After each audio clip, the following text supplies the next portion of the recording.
Okay, I'm just gonna do a little walk around the RV here just to kind of show you what things are. Let's come around this way. The first compartment we come to is gonna be for the propane.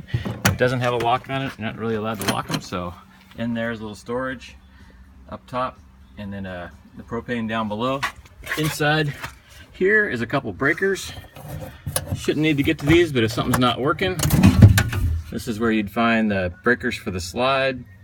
Let's see, the slide out, electric step control, and that's pretty much it. Ignition for the step 2. So if anything's popped, these little breakers will be popped out. You just push them back in, and that should reset the breaker. Put this back on. We just turn these on, tighten it up.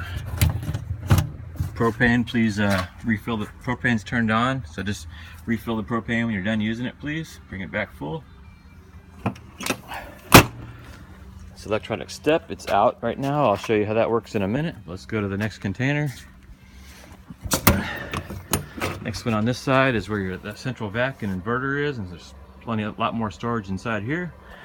So here's a Dirt Devil central vacuum. That's where the bag is. If you need to empty out the bag, we'll probably make sure it's emptied out. You shouldn't have to worry about that.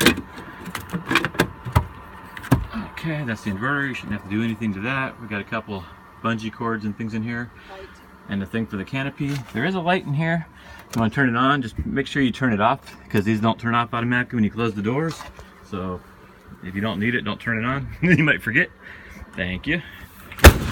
When you close these big doors, you want to make sure they're closed on both ends, because they do latch on each end. So it's always a good idea to push on each end of the door just to make sure it's latched. We'll go to the next one here. Oops. Let me go back for 1 second. I forgot about the stereo out here. So inside this compartment is also the stereo tray. We'll go ahead and set that down for a second. Close this back up. I'll let my daughter film it a little bit easier here. Okay, I'm going to open up the stereo tray here. This table sits on the lip there, so basically just hooks on the lip inside here. Gives you a little place to set stuff. Got a little outdoor stereo here. You got a power. The same remote control that's inside the RV also controls this stereo. You have a little cigarette lighter adapter. You can plug in your iPhone or iPod to the or USB device to the USB. There's a little mini headphone jack if you just want to plug in any other device right here, and you're good to go. Take the table back off. We'll just take it back off.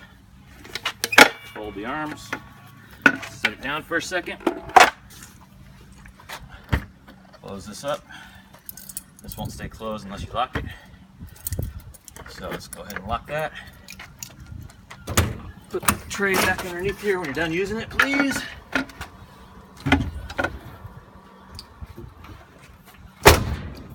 Okay. Inside the next bin, I think there's just some storage. There's a patio rug in there. Feel free to use it. On both ends, see how that clicked again? Basically wasn't closed all the way. These are all unlocked right now. Okay, I got a couple chairs in here. We're gonna go ahead and leave. Feel free to use them. Put whatever else you want in there. There's lights in each one of these compartments. And just remember, they don't turn off unless you turn them off. There's some extra chairs in here. We have a couple of the lounger type chairs, and here's where your jacks and stuff are, wrenches and stuff are. Spare tires underneath the RV in the middle. This is all the way through storage, so it goes all the way through to the other side if you have long objects that might want to fit in here. Go ahead and close. Walk around the back. Where's the table? Table's in there too. I'll show it from their side. And then here's the ladder. You shouldn't need to get on top for any reason. I prefer that you don't. But if you need to, you pull out the pin, pull the ladder down, and go back inside. Exhaust for the generator, trailer hitch.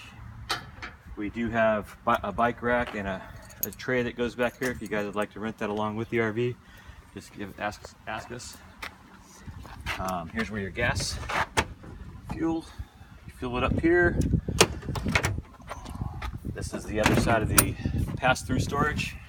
Oh, I'm sorry. This is the generator. Sorry about that. This is the 5500 Owen generator. Shouldn't need to do anything in here at all. We'll keep that serviced for you. The next one I was wrong about the pass-through storage. Yes, Shoot. you were. Yes, I was. Sorry about the pass-through storage. I was thinking it was there. It doesn't go through that one. So it only goes to that one side. We have a 25-foot extension cord here, 30 amp. We have the other 20 that it has about 25 feet that are attached to the RV. When you're going to use the generator, right now I'm hooked up to just 110, which isn't really good because you can't really run the air conditioners. But you can pull this out, plug this into here. That has to be plugged in for the generator to work because that powers the RV. So when you're done, you get to a spot that has 30 amp power, you pull this out.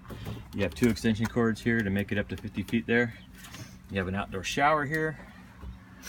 When you want to fill it up, I'm gonna go ahead and put this back on to finish charging the batteries.